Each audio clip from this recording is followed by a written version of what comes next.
Your HVAC contractor told you there's a problem with the new refrigerants, and they're right. Meet Chris, an HVAC expert who installed his first system at just 11 years old. Since 2000, he has been running his company full-time, working on everything from massive industrial facilities to high-rise office buildings and thousands of high-end residential projects. With over 100 Fortune 500 clients and a reputation for solving the most complex HVAC challenges alongside top engineers, Chris knows this industry inside and out. But here's the thing, he believes the residential HVAC market is the most underserved and convoluted part of the industry. That's why he created the Information for Consumer Show to bring real, honest HVAC knowledge directly to homeowners like you. No sales gimmicks, no confusion, just expert advice to help you stay comfortable and save money. And now, the Information for Customer Success Show. So yeah, there are new refrigerants. They are called A2L, and we're going to go over what are A2L refrigerants, why they matter, what's different, and why your contractor is telling you that he can't get any. Two new refrigerants, there are two of them we use here in the United States. They are R-32 and R-454B. And actually, R-454B is 70% R-32 anyway. The reason that we have to use these new refrigerants is because it's mandated. It's mandated by law. Every manufacturer has to produce equipment with the new refrigerant, and all of us have to start using it. It's the law. Congress passed this thing called the AIM Act, A-I-M Act. EPA is enforcing it. Manufacturers and contractors must comply starting in 2025. That's just how it works. We have no choice. The American Innovation and Manufacturing Act was passed in 2020. It gives the EPA the authority to phase down hydrofluorocarbon. What is that? Well, that's the older refrigerant, or the current refrigerant we've been using, like R-410A, due to their high global warming potential, which is short, GWP. You'll see that number a lot. And what does GWP really mean? It's really just a made-up number. Honestly, every refrigerant has zero global warming potential unless it's released. So if your system leaks out, if somebody vents it, if it's released into the atmosphere, yes, it has a global warming potential. The effort here should honestly be to keep refrigerant contained and not leaking. That's my just personal opinion. But in case it does leak, the newer refrigerants have less global warming potential. The goal was an 85% reduction in HFC production and use by 2036. So these new refrigerants have a lesser global warming potential than the older refrigerant. Other than that, really no difference for you, the end user. They kind of have the same pressure, same temperatures, they'll have the same kind of performance. Really nothing different, except for us, there's a lot of difference, and a lot of difference that I'll go over in a little bit. GWP, global warming potential. The key word in there is potential. It's a buzzword. Global warming potential tells you how much heat a refrigerant traps if it leaks into the atmosphere. If your system leaks. So my personal opinion is design better systems that don't leak. I think most contractors are already following methods where they minimize any kind of leakage. It really is minimal. So the fact that our government is mandating even different chemicals to be used for refrigerant is sort of unnecessary in my opinion, but I am powerless. We just have to comply to it, and we just have to deal with it. So the new refrigerant, the reason I think the majority of contractors will tell you they do not like it is because it's classified as A2L. A2L means slightly flammable. They use the word slightly. So yes, it's flammable under certain conditions, but slightly. And really, it's very hard to make it flammable. But at the same time, they're being very cautious with it, so now there's a whole bunch of safety measures that everybody has to adhere to. When will A2L refrigerants catch fire? They can ignite, but only under very specific conditions. For ignition to occur, all of the following must happen at the same time. There's got to be a concentration of this refrigerant in the air, and it's got to reach what's called the LFL, the lower flammability limit. This is typically about like 8 to 12% of the volume, depending on the specific A2L gas. In a properly installed system, this level is rarely, if ever, reached. Fine. There must be an ignition source. There's got to be some kind of open flame, a spark, hot surface, so, that's something that's way above 1200 Fahrenheit in many cases, some kind of electrical arc. There also must be a significant oxygen, just like in any combustion fire, you have to have oxygen. So enclosed or unventilated spaces are at a higher risk. The risk is small. Poorly ventilated mechanical rooms or smaller rooms where the gas can occur in leaks have to have specific sort of measures in the design phase. I'll go over that in a little bit. There's got to be some extra considerations we have to make, which frankly makes some jobs probably impossible. How is the fire risk minimized? Well, modern HVAC systems, the new ones that carry the R-454B and the R-32 refrigerant, they have very strict codes to prevent dangerous A2L concentrations. It includes leak detection systems. So now we have additional sensors and other components to install in your air conditioning system. So obviously that adds time, material, extra cost. Right? A lot of them are actually shipped separate. The installers have to install them. Some of them are installed on the actual systems themselves, and they're very specific sensors. Now, these sensors also have a lifespan, which is shorter than your AC. Most manufacturers will tell you 8 to 10 years is when they want to change out these A2L sensors. So you might have a fault on your air conditioning system that will prevent it from running maybe 8 years from now, and it's the silly sensor that's there for, that never existed on any previous air conditioning system before. So the other thing is ventilation requirements. Ventilation requirements basically means that if we are in some sort of mechanical room or space and there's a danger of a certain amount of that refrigerant being released, you have to have a ventilation system, whether it's passive or it's motorized. There's so many different ways to do it, but that's something to consider for an air conditioning contractor or engineer. And again, that's going to be additional cost for an HVAC job. It's stuff that adds to the job. And there's also going to be charge limits based on room volume, or I should say probably the size of the system we can put in a room. So a good example of this is that ductless mini split systems. Used to put them in a lot of small rooms. Now, if that ductless mini split system is part of a larger system and it has a certain amount of refrigerant in the entire system, and that room size is a certain volume, which we have to calculate. There's charts and there's specific, data on this. We may not be able to put that ductless unit into that room, because the danger is that if all the refrigerant leaks out of that unit, well, that room becomes that perfect environment for the ignition.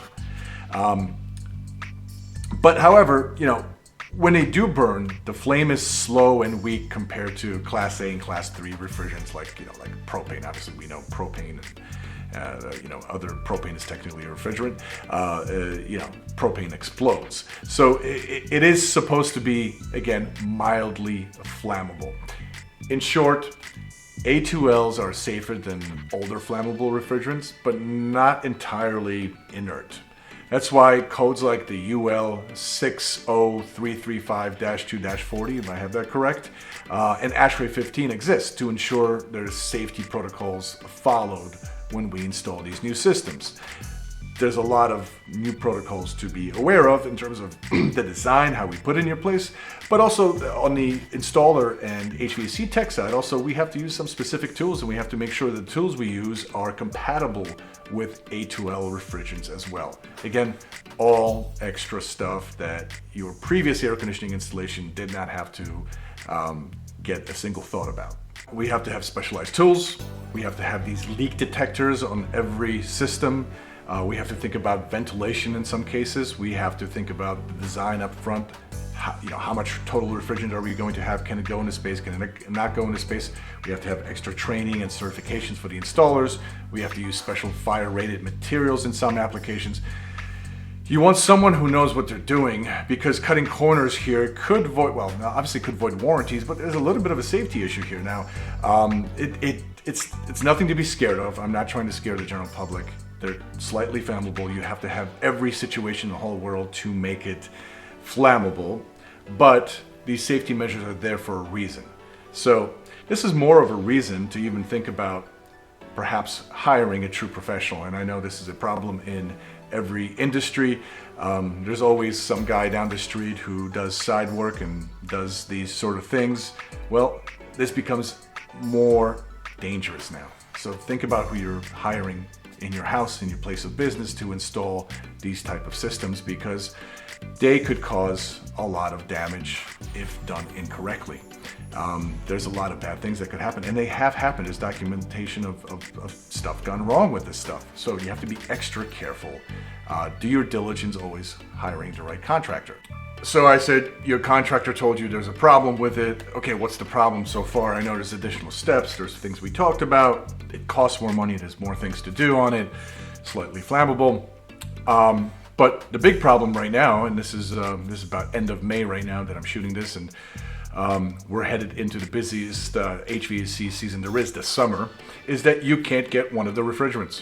There's a shortage. And when I say you can't get it, you really can't get it. They don't exist. Huge shortage. R-454B. So the reason R-454B is a shortage is a couple specific reasons. R-32, there actually isn't a shortage, but there's about to be a shortage. And you know why? Remember I told you that R-454B is about 70% R-32?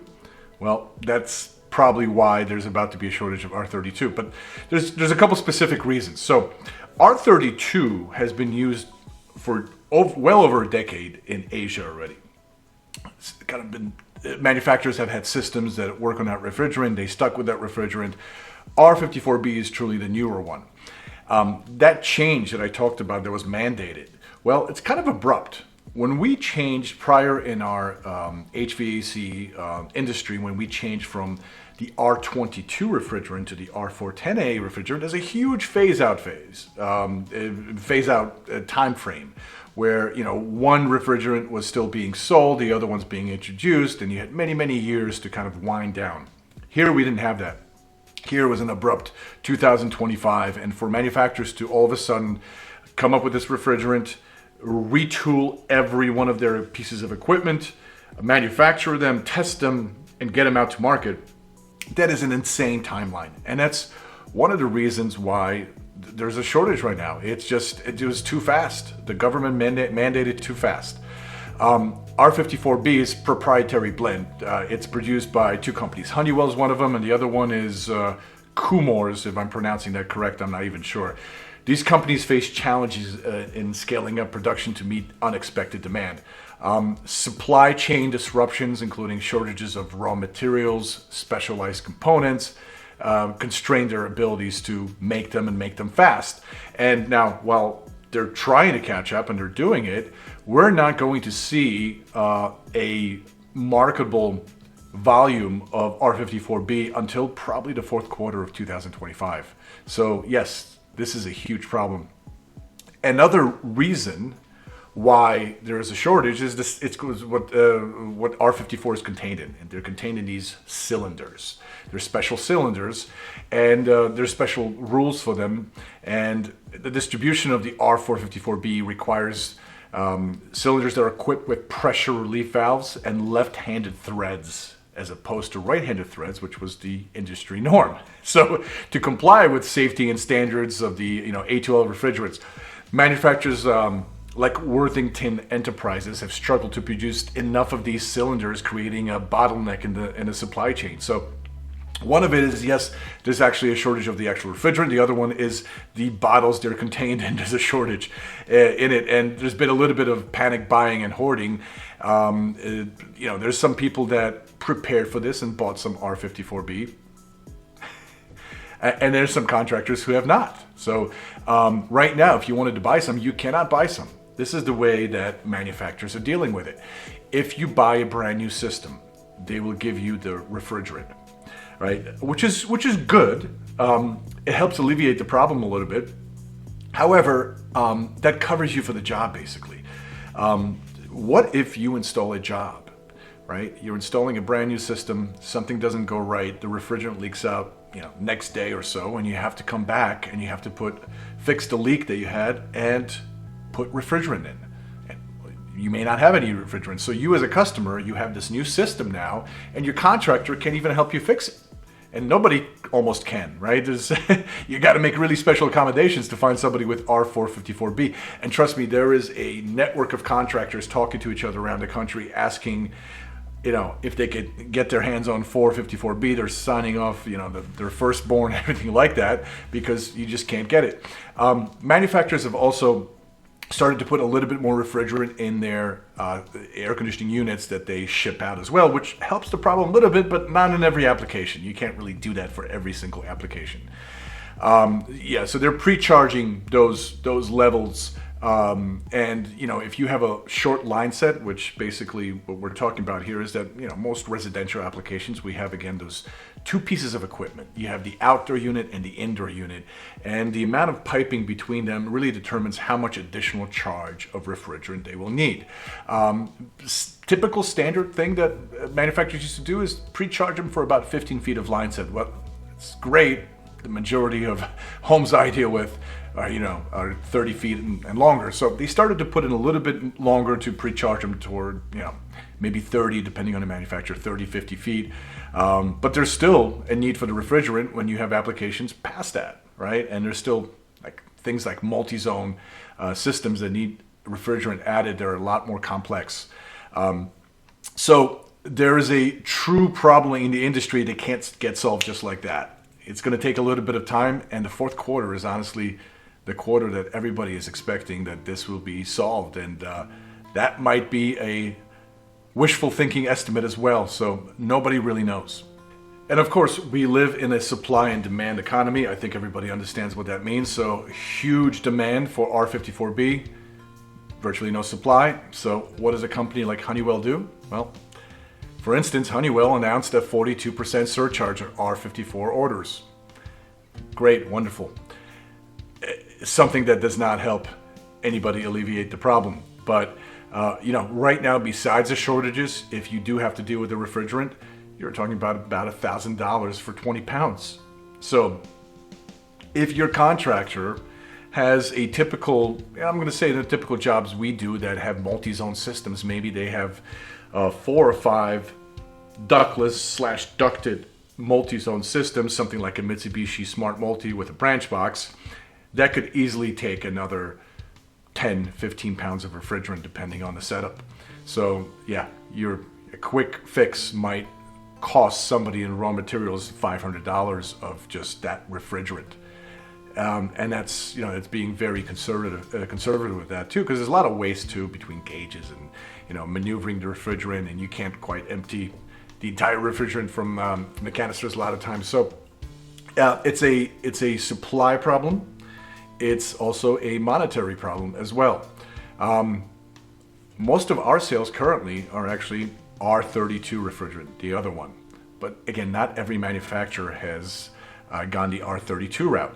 R-32 is sold by Daikin, and Daikin's off-brands, of course. You have the Amana and the Goodman and other manufacturers as well. But the majority of American manufacturers deal with R-454B, and they chose to go the R-54B route because of the lower global warming potential than the R-32. So R-32 by itself has a higher global warming potential. That's the one disadvantage, but right now, if you are a customer, you're probably shopping around for an R-32 system just to be safe. Either way, we hope this is resolved sooner than the fourth quarter, but if your contractor is telling you have a problem with the refrigerant, they are right. If you thought you found this very useful, and I hope you did, I hope I'm not wasting my time, subscribe, like it, and share it, and of course, send any kind of topics you want me to cover to questions@icshvac.com, questions@icshvac.com. It's an inbound email only. I will receive them. Hopefully I'll get plenty where I can choose from what my next topic is.